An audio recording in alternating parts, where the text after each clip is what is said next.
What's up, everyone? Welcome to the What's Your Five podcast. And today's a very special episode. My name is Rodel, and you can probably tell my boy Anthony is not here tonight, but that's okay. I didn't kidnap him or anything like that. But this week's top five is a very special topic for me, which is the top five video games that actually impacted the gaming industry. But first, I'm super excited to announce my special guest host.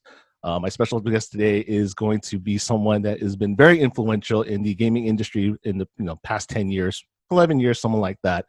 His contributions to the fighting game community have been huge, including helping to bring like the fight stick like genre, or not even genre, right? Like the devices into the mainstream. You know, you were just a fighting game player back in like the 2000s with the fight stick, but you were sharing with everybody else because no one could actually afford it because it was too damn expensive, or you had to import it or anything like that. Another accolade that I'm super duper think is super cool is that he also helped design Josie Rizal, who's a character in Tekken 7, that's a Filipino descent, which is pretty slick. You can reach him at all social media platforms at Markman23. You can also watch his Twitch streams, Markman23. Ladies and gentlemen, let me introduce to you Mr. Mark Julio. How are you doing, sir? Rodel, I am doing great. We go back way back. I don't know if a lot of people know, but we've been friends since the high school days, and we all started, I think we met through fighting games. That's right. In fact, it's funny you say that because I wrote down in my notes, one of my fondest memories is AOL chat rooms. Oh my God. You said AOL chat rooms. Japan chat room. This dude, no joke, this Markman guy, I looked at the room and I was like, he really posted, I don't know if you remember this. He said, I have the fastest record in beating Tekken 3 with Paul. Yep. You do remember that, right? I do remember that. I don't know why that's the number one thing I remember from way back when. Other than the fact that we used to play Tekken on PlayStation 1 in our Japanese class during lunch. I punched the wall at that time. Yeah, we had good memories there. I remember. Okay, I got to frame this now. Now that you bring it up, there was always a debate on who the best Tekken player was amongst the school. Yep. And obviously Tekken 3 was the hot game at the time. And then there was this guy on the football team who was a friend of both mine and yours. Too High. He was part of the SC Tekken crew. God rest his soul. Rest in peace. He passed away tragically the other year. But I mean, seeing you guys battle it out, I think it was like a race to 10 or something like that. Yep. And then you incurred your first loss, like, because I think you were winning the challenge matches up until that point. Yep. And then Too High was able to beat you, and then I think that's all how we started bonding, is because we started talking about the game and learning the game. Yep. I guess more than just learning at home, learning at a competitive level. Right, and I believe you guys were taking it to the next level because you guys were in like the IRC chats and all that stuff. And then, I mean, I'm in IT, and I knew about IRC chats, but I was never into the whole IRC chats. And I remember there's another gentleman that challenged me as well. That was John. JB, and, yeah, JB. Big up to him. And he was telling me like, oh, True Ogre is like the best character in the game. And I'm thinking like, no, he's not. Like, King's the best character in the game. What are you talking about? Like, he has the best string combos and string throws. Like, what are you talking about, man? That's a bunch of garbage. I mean, this was an old time where everyone had their own methodologies and their own ideologies about what was best in the game, and people would just debate on the internet because there was really no way to test and kind of prove this stuff. The internet was in its infancy. There were no Twitch streams, there was no YouTube. You had to download videos to watch them. And you had to make sure you had probably the right codec to be able to watch them as well. But it was it was crazy. Yeah, it was crazy. Absolutely. So and who had internet back then, right? I mean, you had dial-up and all that stuff. Not many people had actually cable internet back then either. So and then the other thing too is people were actually recording this on camcorders. This wasn't camera feeds or anything like that. So, capture cards? What's a capture card? That's right, exactly. So yeah, I mean, like, we go way back. It's super cool to see Mark do his dream and passion, right? This is something that anybody knows that breaking into the game industry is really tough, and through perseverance and a lot of heartbreak and challenge and all that stuff. I mean, I remember Mark working at GameStop for a bit. Oh, it was a GameStop for Babbage's. It was Babbage's, then it turned into GameStop. There you go. So it was Babbage's back then, GameStop now, and and he kept continuing to work. And I remember seeing that he actually started working at Mad Catz, and I was like, whoa, like that's kind of cool. I mean, it's a terrible peripheral company, but I guess so. And then I mean, I felt the same way. I don't think anyone knew I worked at Mad Catz until we announced that we were working on the Street Fighter products. Right. So I kind of kept that hitting. I mean, I had my I guess my time of disgrace where I was like, oh, I'm embarrassed to say that I work for Mad Catz. No, but okay. So then let me ask you this then: when you got to Mad Catz, what exactly was your first position at Mad Catz? Was it like a tester? Was it like an actual design position? Like I'm just curious because I've never really asked you this question. So I think my whole string of being in the game industry was just a bunch of luck, and I always just followed things that I like. So when I was at Mad Catz initially, I actually had 2 job offers coming at the same time. One was at Mad Catz, where it was to be for a technical support position. Okay. And the other was with Sony Online Entertainment to be a game tester. So I had to look at both of those at the same time and kind of think. And one of the things that I remember that stood out to me is going into game testing and being able to troubleshoot games and stuff like that. It makes you look at games differently. And one of the things that many people told me is that you'll never look at a video game the same again. You might end up hating it depending on how the QA process is or how you analyze certain games. And I didn't want that. I did not want to hate video games. I did not want to hate the process of learning a video game. So I decided, you know what?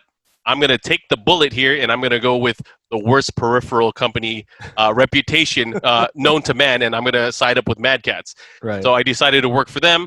And, one of the things I did there, because, I would have free time, I'd have lunch breaks, I'd have my other breaks throughout the day, I would bring my fighting games to work, and I would bring my arcade sticks, and I would, try to get some matches with those guys over there, because, there were a bunch of gamers as well. Sure. And one of these days, one of the product managers there, he asked me like, hey, do you actually know anything about arcade sticks?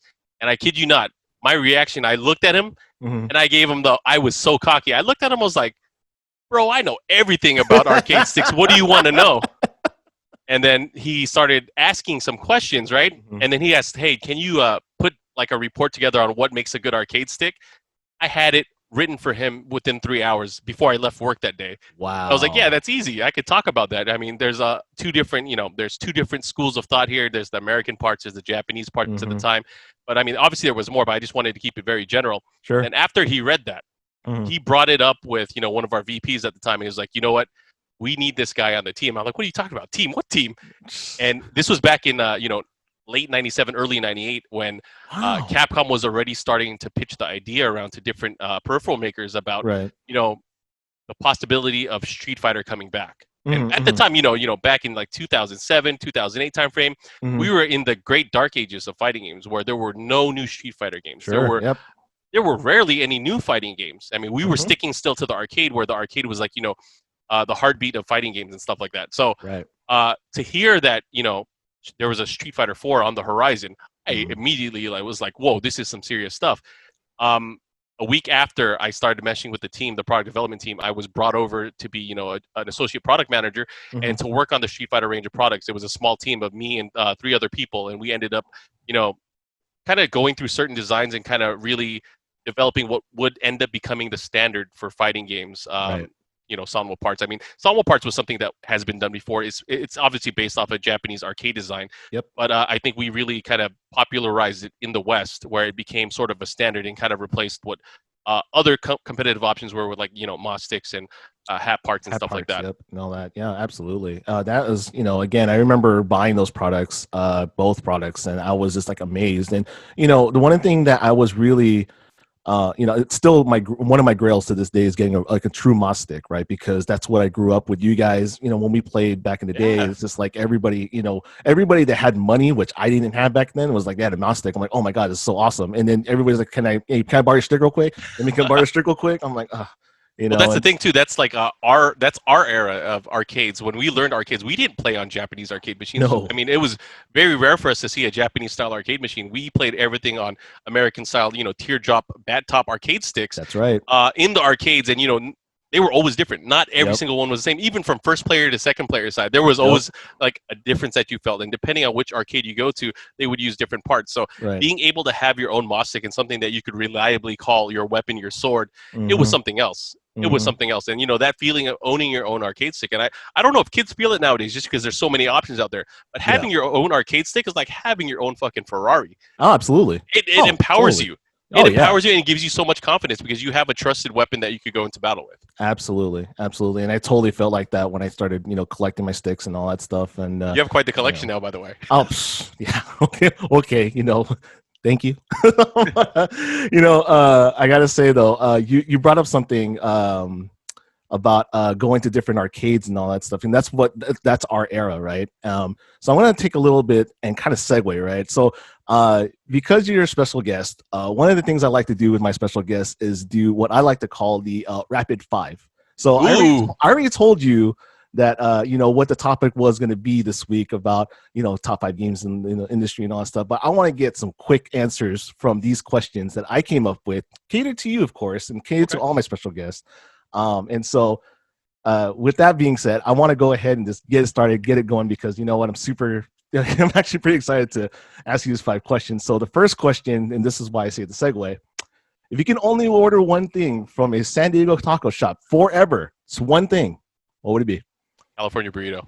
Really? I grew out of carne asada fries, California burrito. Okay, so California burrito. All right.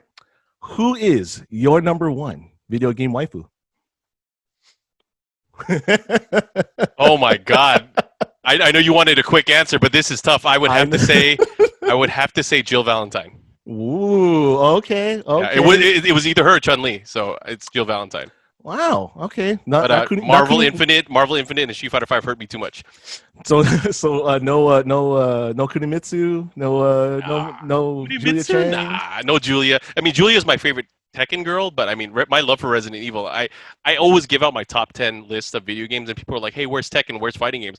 I consider fighting games differently because I look at fighting games as more of a competitive venture versus like my love for the single game. I mean, fighting games to me have never been enough content driven wise, and I always looked at other games as better experiences as a single player at least. By the way, the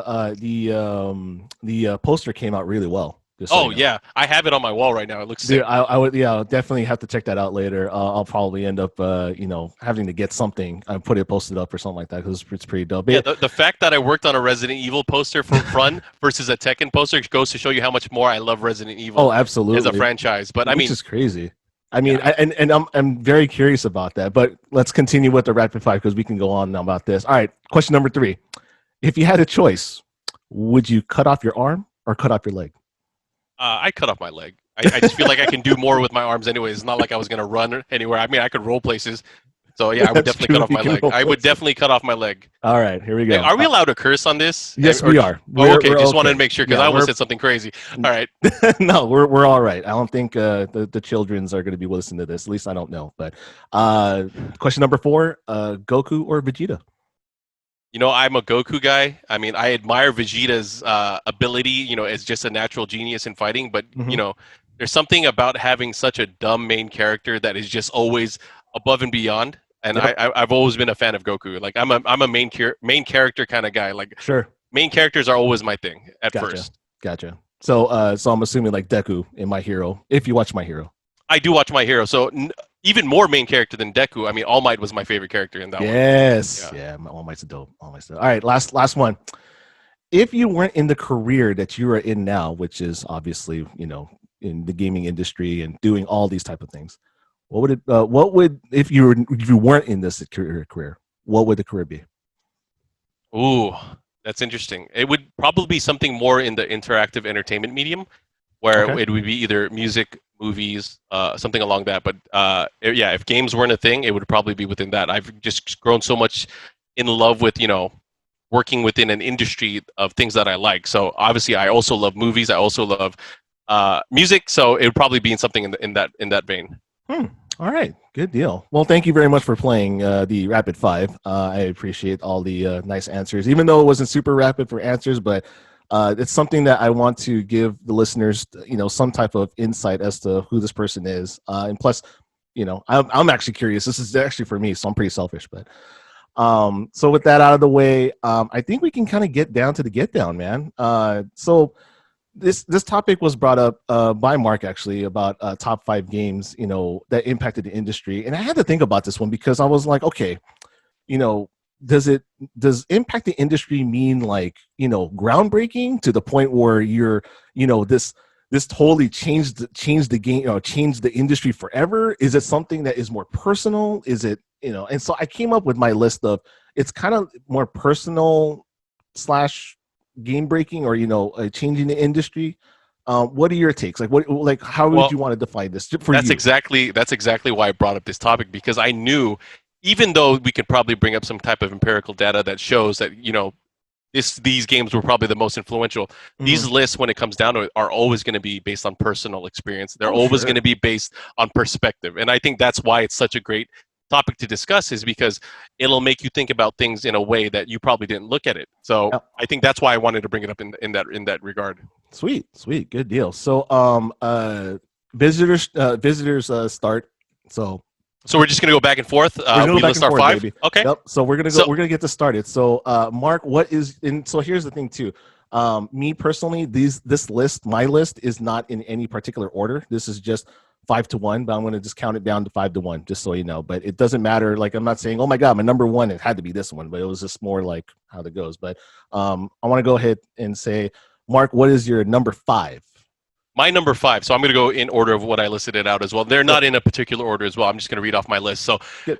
and this particular game is something I feel like that has not only influenced and impacted the industry, but it also took many influences Mm-hmm. from popular culture on something that just overall talks about things that I love in general and things that are very impactful. And I'll get into it. But the game I picked was from 1991. It was Street Fighter 2: The World Warrior. Yes, sir. And Absolutely. I think the easy way to look at this, it kind of lifted and utilized a lot of stereotypes that we saw in games of similar nature, where it's one-on-one kind of a fighting kind of style. And I think we saw it early in the arcade version of Punch Out. We saw it in Mike Tyson's Punch Out as well, where they would have certain types of fighters, and we kind of experienced that. But even going into that, more Mhm. into that, I feel like I've said this in online on social media many times, but I feel like the influence of martial arts, the Mhm. influence of people like Bruce Lee, Yep. changed the interactive entertainment medium so much that it influenced things like video games, TV shows, and of course comic books, and Yep. which eventually led to it influencing, what Japanese manga, Mhm. anime, and things like Fist of the North Star, Double Mhm. Dragon, and then eventually games like Final Fight, Street Fighter, and then Street Fighter 2, of course. So Yeah. I think all that kind of stuff really snowballed into effect, where once martial arts became something that was popularized, because if you look in the 70s, they were mainly kept towards China and Hong Kong, and it Yep. became kind of like a cult following. Mhm. But once Bruce Lee stepped into the scene and he popularized it more in the West, it really took the world by storm, and we saw seeing more and more clones. And that's a big thing with Hollywood, but also in the game industry, is the way that they clone and rehash things over and over. And Mhm. Street Fighter 2, without doubt, is Yep. one of the most referenced, copied, and borrowed from games that I've seen in maybe the history of gaming. There was a huge boom of fighting games because of that particular game. I don't want to even credit that to Mike Tyson's Punch Out or to even the original Street Fighter, because Right. it didn't start there. It was No. after Street Fighter 2. Right. And a lot of the influence between the arcades, head-to-head competitions, all that stuff. Because before Street Fighter 2 came out in the arcades, you were competing for a score, right? So Yeah, it was all score based. So your Billy Mitchells, getting the Pac-Man scores, or Double Dragons, and getting the high score, whatever like that. It wasn't until, I mean, even Street Fighter 1, yes, they had a versus cab, but it wasn't as impactful as Street Fighter 2, where you go up to that machine, and then you put your quarter in, and then another person puts that quarter in, and you guys are duking out until you get that machine, right? exactly right. And that's the thing. It was the freedom of choice with Street Fighter 2. I mean, if you, Sure. you mentioned the original Street Fighter 1 having that competitive aspect, but the thing is, you could only play as Ken and Ryu in that game, in which ideally were the same character, so to speak, Right. right? Mm-hmm. And that's like Karate Champ again, right? Yeah, And pretty that was much. something that was pretty old school as well. But the thing is, with Street Fighter 2, it gave people the freedom of expression to be able to kind of outsmart and outplay one another. And Yep. this is before where you could even consider what game balances in fighting games. Yes, indeed. And for the most part, things were balanced because the characters were the same. But once Street Fighter 2 came into the mix, things changed completely. Oh And yeah, that's the what I better. love about it. My number 5 that I chose now, which is kind of off-putting because you know, I don't know if I've mentioned this in the past, but you know, I have one functioning eye, right? And uh, my problem with gaming in this particular genre is that I get dizzy really fast, and so in this case is first person shooters. Mm. But doing a little bit of research, not really research, but I mean I played the game too for a while, but I wasn't like really into it. But I can definitely tell you that this game did change the industry, and I'm gonna say, and you may agree or disagree, Call of Duty 4, Modern Warfare 1. Ooh, I will agree there, especially when it comes to playing online.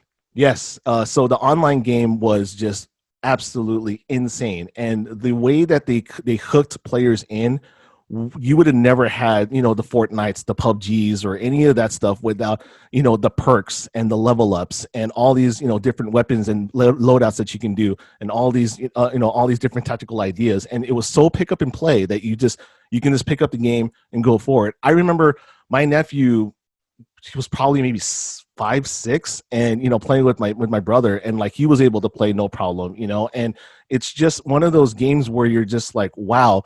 I mean, you always think, oh, it's just another first person shooter, it's just another Quake, another Doom, another, you know, whatever. But the way that they did the online, it really revolutionized how, you know, online play is for all first person shooters now, you know, because of the ways that they, you know, got players hooked, and was, I want to do prestige, I want to do prestige again, I want to be able to, you know, let people know that this is, you know, this is how I operate, look at all these skins, look at all these things that I got, you know. And you know, without this particular game, you wouldn't have all that. I mean, you had your Halos, right? Your Halo, I'm not discrediting the fact that Halo wasn't a great multiplayer game. Halo was a fantastic multiplayer game. Or, you know, 007, which was another great first person shooter where, you know, it was all couch co-op, which is another one of those industry things. But I think that Modern Warfare just has a nudge edge because of the online play, that you're able to actually see, you know, the progression, and then you start to look at all these references, you know, moving forward with all these other, you know, FPS games, you know, and then you see like Halo doing the same thing, and all this other, you know, all these other games going through. So I mean, that was, to me, one of the most, you know, game breaking industry type of games, you know, at least the most fairly recent ones, you know, in memory. Yeah, definitely a trailblazer type of game. It really changed the user experience because, I mean, Yep. like you mentioned, just another first-person shooter game that resonated with me so much because I played the Call of Duty games before that, and to me they were story-driven single-player experiences when I Yes. played them. But when Modern Warfare came out, yeah, I played the story mode, but I was more excited to jump into multiplayer Yep. online, which again changed everything. Because, like you, I enjoyed local co-op. I'd like to hook up multiple Xboxes together and play split screen with my friends. Mm-hmm. And I like to play GoldenEye on the N64 and even Perfect Dark. But it doesn't compare to just sitting on your couch after a day, and you don't even have to meet up with your friends. You could just play with them online, and that changed everything. Cool deal, man. So number 5's out of the way. Number 4, what is your next game on the list there, sir? So kind of in the same vein what I talked about with Street Fighter 2 about, you know, just the different kind of influence that we got from the real world. There's another game that came out called, in Japan it was called Spartan X, but in the US it was called Kung Fu. Yes, sir. And very loosely based on Bruce Lee's Game of Death, but even more loosely based on an actual movie that came out around the same time called Wheels on Meals from Jackie Chan. Damn right. And that particular game was, I think a lot of people would agree, it's probably the first side-scrolling beat-em-up game that there is, and it really kind of changed the genre where, you know, you would go from progressing from one side of the screen to the other, using a series of punches and kicks to defeat different enemies, get to the end of the stage, you fight a boss, and then you just progress further and further until you meet the end goal. And usually the end goal for a lot of these games was you got to save the girl, right? Right. That's a trope we've seen from Mario Brothers. It's a trope we've seen from even Legend of Zelda, but translated into the side-scrolling beat-em-up. Yep.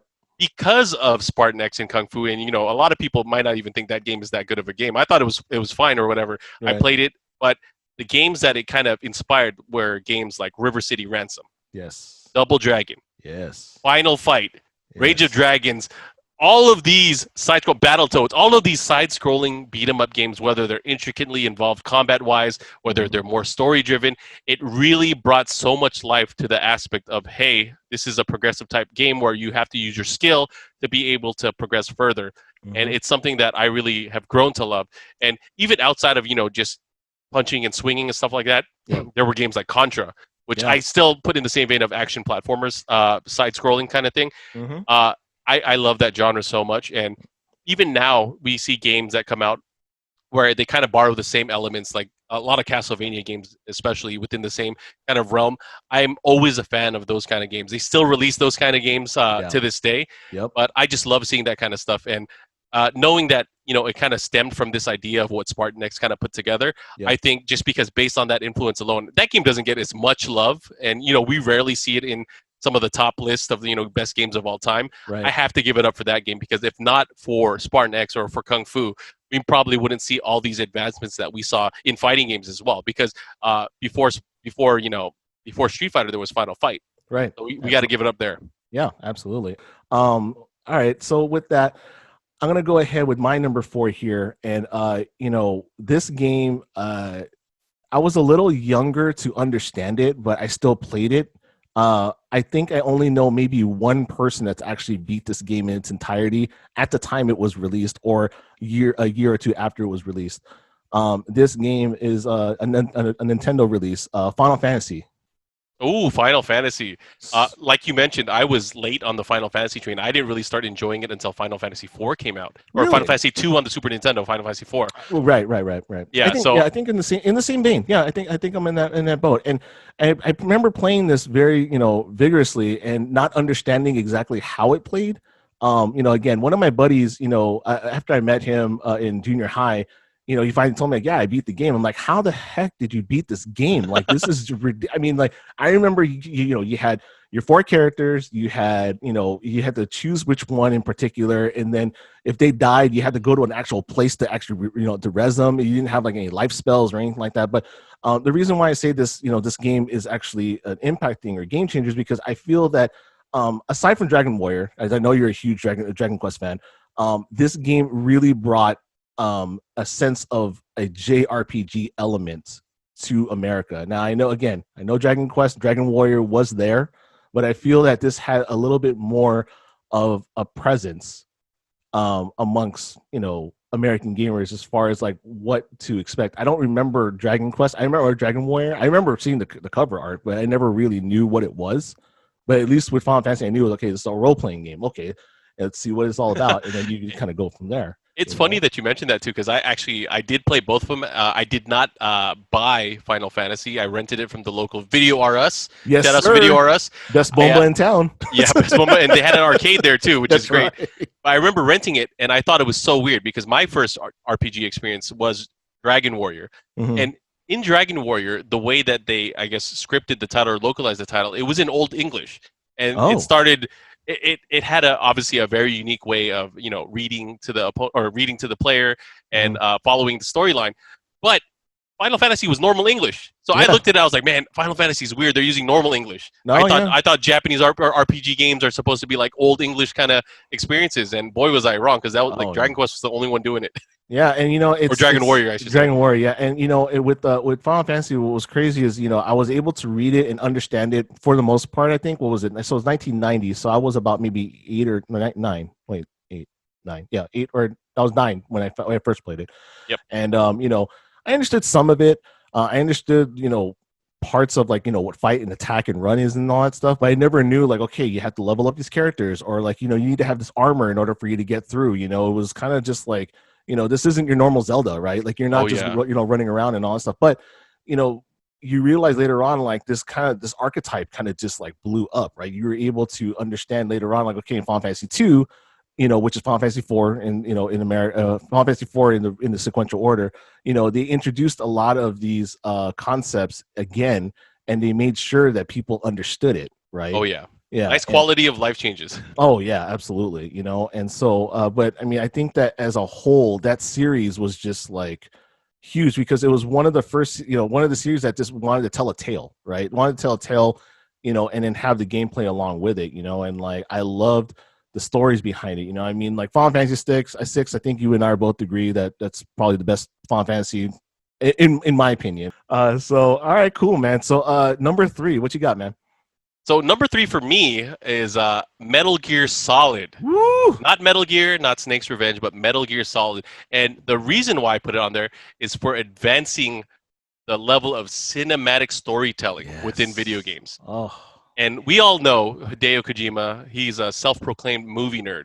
He loves movies. He studied film while he was in college, and he became a scenario writer, a game designer in Konami, where he did such classics such as Police Knots, Snatcher, Metal Gear he worked on, and of course, eventually Metal Gear Solid, which really, I think, boosted his portfolio to the next level. But aside from that, at the time, CD-based medium, we were starting to see the use of voices more. We were starting to see see cinematics more often in games. And early on, we would see things like Resident Evil, which, God bless its soul, has one of the worst and maybe funniest and best at the same time voiceovers for those kinds of games. There was even Castlevania Symphony of the Night, where we were treated to such classic lines that did not make any sense, but were still something that you would remember. It was like, I guess I would kind of relate it to like the original Fast and the Furious was so funny script-wise, but it had those one-liners that you would never forget. Like, oh, you're a cop? Or SWAT came into my house, disrespect me in front of my family, all because somebody narked on me? You know what? It was you, Toretto. Like that. But those games had so many great one-liners. But when Metal Gear came out, they had some of those, but they were also really, really well done. Oh, yeah, for sure. And they've created legends in the space where the personification of Solid Snake, the voice David Hayter, is like no one else can fill those shoes anymore. No. And they've tried. I mean, they have. I mean, he wasn't really Snake, but I mean, they had Kiefer Sutherland in Metal Gear Solid 5. That's not really Snake. That's the Phantom. But even then, people were crying and complaining, like, why isn't David Hayter up in this game? Why is he not the voice of Snake? But that was definitely a question that everybody had, and I'm not sure. I mean, to be honest with you, I don't know the history behind why that happened. I just know that it wasn't there, and I thought Kiefer Sutherland would have been a good, was a good replacement, or at least I thought.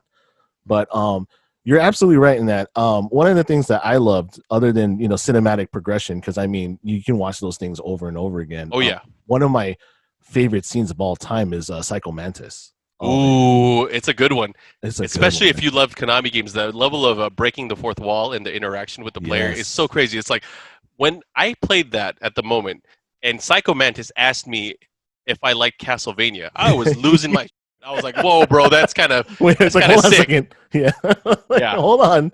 It was some next level stuff. That's some crazy stuff, man. But yeah, Metal Gear again, cinematics. It really advanced what I think was the medium of storytelling within games, and that I think from then on out, every other company just had to step it up. Oh, and yeah, step we up. saw it. I mean, the proof was in the pudding. We saw so many different games really level up how they would tell stories. I mean, we saw with Final Fantasy, they went crazy when they went on PlayStation.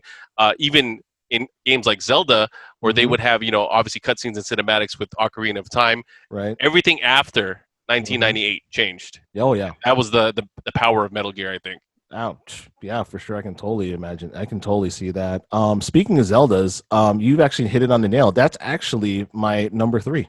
Whoa ho ho. So Legend of Zelda, Nintendo, one of the best games ever made for the Nintendo, game breaking, game industry changing in the sense of first adventure game, right? You had 3 save slots, God forbid your battery didn't die, and you explored. Did you have a strategy guide? No. Did you have a manual? I think you had a manual that had some indication of things that you can do in the game, but yes, it did show you like where certain levels are or certain dungeons are in the game, but that's it. It didn't show you everything. They didn't show you everything, and then you have to find different, different weapons and like, your what was it, the Master Sword, and then like, you said, you had 8 dungeons to go through, and then how to beat Ganon and get silver arrows, all that stuff. None of that, all these games now that you have, even. Oh gosh, what is? I mean, like like Breath of the Wilds, or any of these like action adventure games. You can't not discredit the fact that Zelda gave you that sense of like freedom, and like even when you first boot the game, you just go into that game and you're just like, okay, what the hell do I do? Oh, there's a door over there. Let me go over there real quick and see what happens. And then it just kind of just starts you off like, oh, it's too dangerous to go out alone. Take the sword. You're just like, all right, cool. And then you just go outside like, okay, what do we do now? And then you just start fighting Octoroks for a while until you figure out what am I supposed to do now?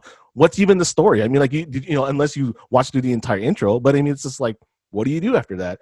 So Yeah, that's actually interesting that you bring that up because you're not even forced to watch that. You have to let the game run for a little bit so you could actually see the story scroll across the screen. Yep.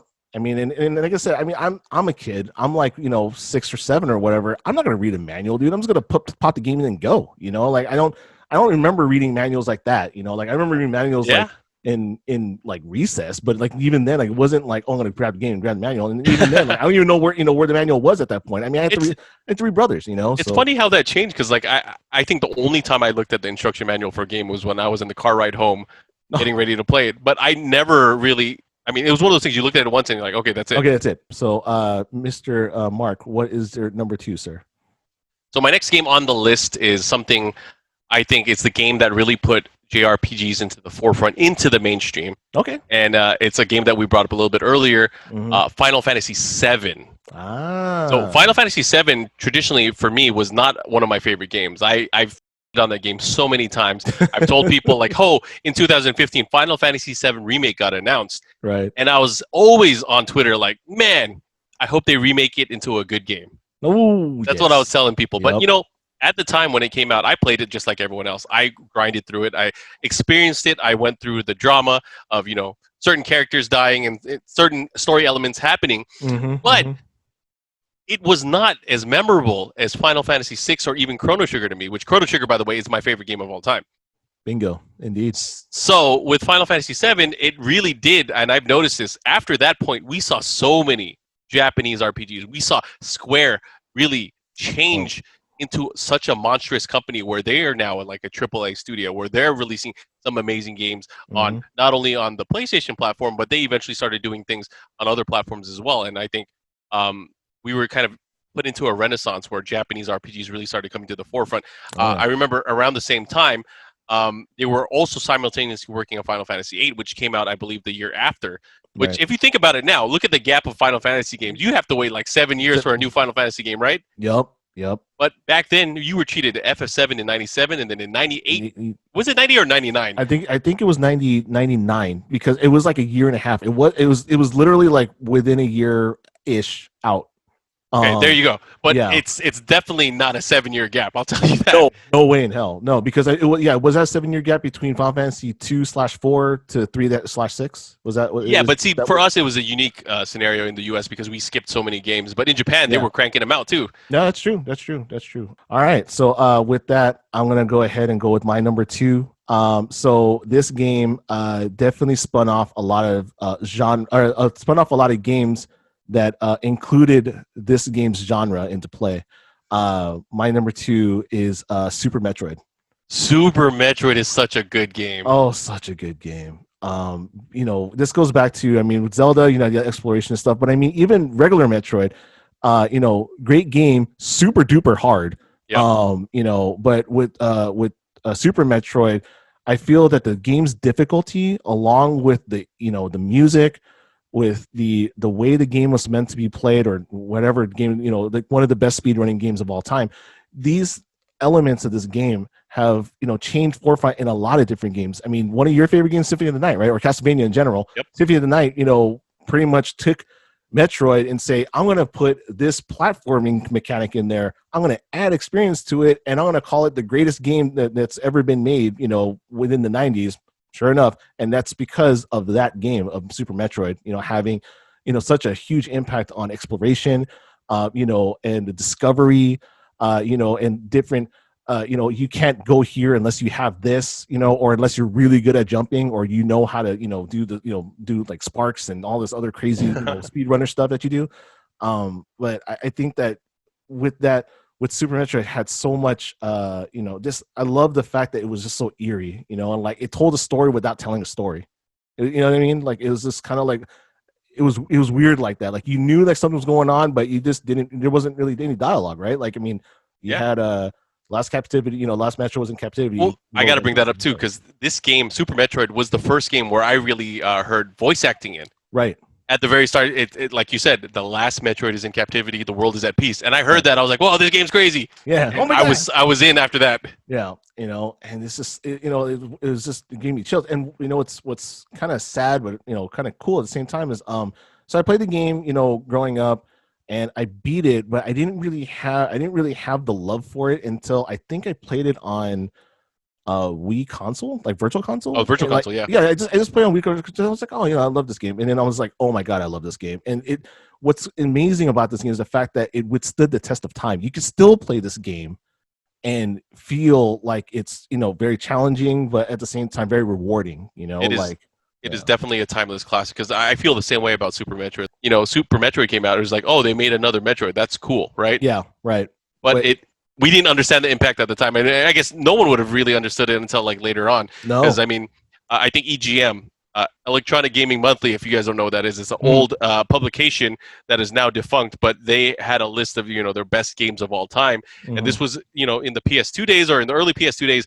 But Super Metroid ended up being #1 on that. And I remember that having such an impact on me. I'm like, wow, with all these games out on PS1 and even PS2, Right. they listed Super Metroid is the #1 game of all time. I think even IGN put Super Metroid as probably their Yeah. number I think it was on like their list. number one, or at least top 10, like for sure. Because I Yeah, mean, it's just, consistently in the top 10 oh yeah, discussions of all time. that genre right there was just like phenomenal. So we're down to the wire, sir. We're coming to a close. We have one more on the list. So, sir, I would like to ask you, what is the final game on your list, sir? So I was looking and kind of trying to think, and I'm glad we've had this discussion so far. And it's crazy that none of our games have matched on our list yet so far. We've all had different games, right? Yep, absolutely. So my next game is because I'm a big fan of the 3D platformer genre. This game, I think, really brought 3D platforming for the next level. It's not the first 3D platforming game, but I think it's the one that defined the genre where everyone would try to follow the same formula. And the game I have listed is Super Mario 64. Ooh, yes. Yes, indeed. Did you own a 64 when it came out? I got a N64 when it came out, so I was lucky. And for the longest time, I felt like the N64 had a lack of good games in the library. So for the longest time, Mario 64 was the only game that I had. Wow. So I only owned 3 games on the Nintendo 64. It was Mario 64, Ocarina of Time, and then I rented a bunch of games here and there. And then it was eventually Star Fox 64. Yes. Rumble Pack version, I'm assuming. Rumble, yeah, it came with the Rumble Pack, the early versions. But like many others, I rented GoldenEye like who knows how many times. But anyways, going back to the discussion of Mario 64, going from you got to imagine. Let me frame this for you. Yes, sir. You play Mario Brother 1, Super Mario Brothers 1, Super Mario Brothers 2, which is of course a little bit different. Super Mario Brothers 3, a lot of people say is a masterpiece, maybe the best Mario game of all time. Super Mario World, which was obviously a launch title for the Super Nintendo, and really, I think cemented the fact that Mario games are what helped the launch of a Nintendo console. You saw Super Mario World, you saw Super Mario Land on the Game Boy. Yep. And then of course the original Super Mario Brothers and Mario Brothers for the original Nintendo. Lo and behold, Mario 64 available at the launch of the Nintendo 64. This game was fucking crazy because it was the jump of Nintendo going into 3D. We don't count Virtual Boy here.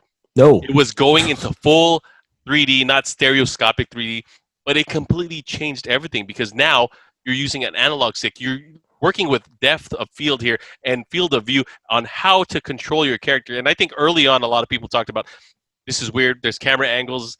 How do you really do platforming here? And I think that their concept of platforming and how they kind of transformed the world of what we knew from going left to right in Super Mario Brothers and Super Mario World and stuff like that. But going from goal to goal and really giving you different tasks to do within a level, it really, really had a nice formulaic expression of, I guess, the world of Super Mario Brothers. And it making that transition, it really, I think, brought in my eyes on the world of game design because video games, for me, have always been A to B, done, A to B, done. But now it was choose your own fucking adventure within this game. And, very few games really did that on a 2D level. One of them being Super Metroid, which we talked about just earlier. But seeing this open-ended adventure world where you have to progress here to here to get to another part of the castle or to expand to later levels, and seeing that in the 3D realm, it got me thinking about what if they do a Super Metroid on the N64 just like this. Oh, What if yeah. they do a Zelda? And they did do a Zelda Yep. just like this. And it blew my mind to see that because obviously I knew this is where gaming was going. Everyone in like all the gaming publications, that's how we got the news. Cool. That yeah, Super Mario 64 was definitely it was gonna be on my list, but I actually chose something for my last choice because this was actually more of a game breaking or game industry breaking because of the fact of the times. This came Ooh. out in the 80s, and this game was Tetris. Oh my God, one of the greatest of all time. It Yep. definitely changed everything. And I think we briefly talked about the Game Boy earlier. Yes. This was intrinsic. This is like hands down alongside the Game Boy as Oh one yeah, of you, the you you changes. can't think of Game Boy without thinking of Tetris, and you can't, Exactly. and you know, and that comes back to Nintendo. My brother was a part of the Tetris championships back at Captron, back at Oh wow. Bosnia. Yeah, Yeah. it was insane, and this game by was it Alexei? Oh God, what was his last name? Pageantov. Bajanov, yes. Yeah. He had to go through hell and high water to get this game released, and there was Oh. other clones and all these other things. But once this game got released, everybody and their mother knew what Tetris was. Like how do you make these lines? How does it go here? My mom was playing it. My mom never plays video games, and she was like, "Oh, how do I? Like how does this work?" And she started playing it and just started going to town. It was a game that just opened up to everybody. I'll admit, I mean, my parents both play Tetris. They are Yeah. both familiar with Tetris. My daughter plays Tetris. Everyone within my family that is shown some interest in video games can play Tetris at a competent level. Yeah, I mean, like it's just it's a puzzle game, but at the same, it's so simple yet hard to master. It's one of the first that I can even remember saying to myself, "This is an easy game, but man, is this difficult to like kind of get past level 6 or level 7, level 8." Well, I guess the other thing to kind of bring up, it's probably one of the most readily available games on any platform that you have out there. Yep. I mean, dude, even the Genesis Mini just came out recently, and they have the Tengen version of Tetris on there, which is kind of crazy to think about, right? Yeah, because I mean, it's like how did that happen, right? So it's one of those, one of those games that you don't really think about. I mean, there's your Pac-Mans, there's your Super Mario Brothers, there's your Pong, there's your all this stuff. Nothing that I can say.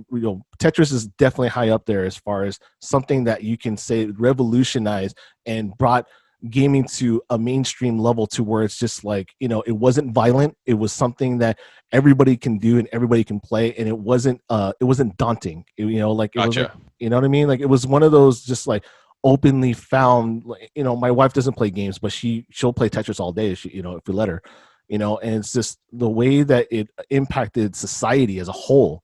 I mean, you can't not talk to somebody about video games, and you can mention, once you mention Tetris, oh yeah, I played that before. Like, oh yeah, I remember playing that on the Game Boy. Oh, I remember playing that on Nintendo with my dad. Or I remember doing, whatever. It's just the magnitude of what this game is, brought to. I mean, it's synonymous, being a household name with any type of portable platform or regular console. So it's And just this is around the world too. This, around the you world. know, a lot of games are specific to a region or specific to maybe a language, but Yep. this game transcends all that. This is all over the place. But I have Yeah. to ask you, I'm sure there was a bunch of games that you thought about that didn't make your list. Do you No. have any? I'm kind of stealing the show now, but do you have any honorable mentions that you want to bring up?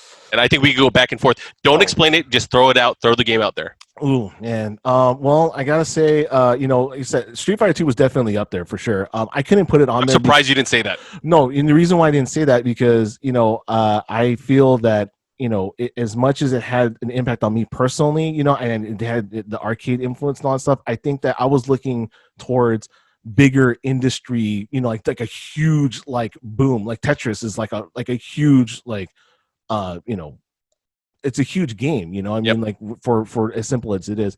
Between that, Sonic was definitely up there. Ooh, I I definitely thought about want that one too. that. Sonic was definitely a good one to put up there just because of the racing, not racing, but the versus Mario type of deal and the differences and how he was kind of cooler and like it was okay to be risque in a sense. He Yeah. wasn't just like wholesome dude.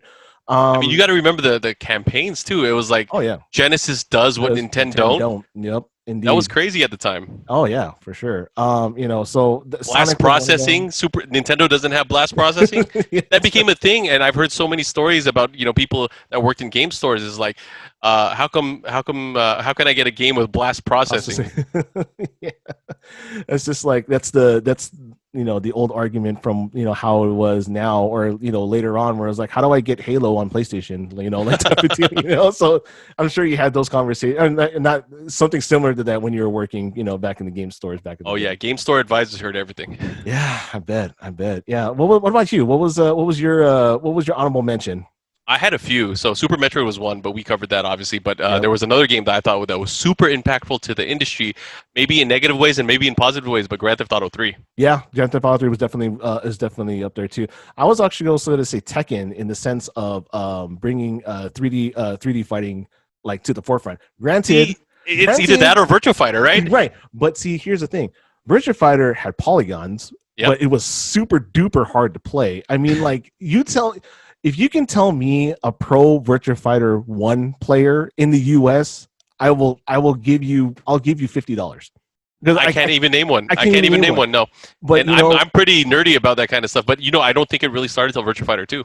right, exactly. I mean, like Virtua Fighter 1 was kind of like just like this prototype, and you're It just was a like, tech demo. yeah, it was a tech demo, totally a tech demo. But the cab was cool. It was definitely cool. I remember the metallic finish on the side. We can go all night, but anyway, I just want to close this off. I really want to thank you, Mark, for taking the time to do this. I know you're a very busy man. Is there anything that you want to promote? Anyone you want to shout out? You're more than welcome to do it. I guess the only thing I want to shout out is everyone that's still playing video games, especially during these hard times. I hope that you guys are able to enjoy them and share your love of games with your loved ones. I think now is the time that we're probably spending more and more time with our family and with our friends. Make it last. Make it happen, because you never know, man. This world is getting crazier and crazier by the minute, and I hate to kind of end this on a negative note, but I hope you find some kind of love and some kind of bonding from video games. Oh yeah, absolutely. Like I said, I totally agree with that. And as much as I didn't want to do it with my son, as far as playing video games, like now he's 3, and he's all about it. And Daddy, can we play Fall Guys? I'm like, sure, why not? So we'll play together. Why not? And so I think to him right now, he's it's really kind of sinking into him that's what we do. Or he'll play Mario Maker and just kind of play or whatever. But I totally get you on that.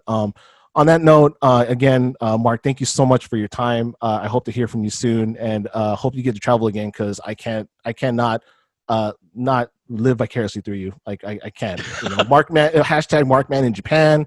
All that whole photo thing is just amazing. Again, don't forget, you can always see Mark's travels or tweets or video games, anything like that. All social media platforms at Markman23. If you guys have any suggestions for any topics, please feel free to email us at topics@whatsyour5.com, or go to the website whatsyour5.com. If you like, go ahead and please subscribe to this and hit the bell. I truly appreciate you guys listening, and have a great night. Thank you very much again.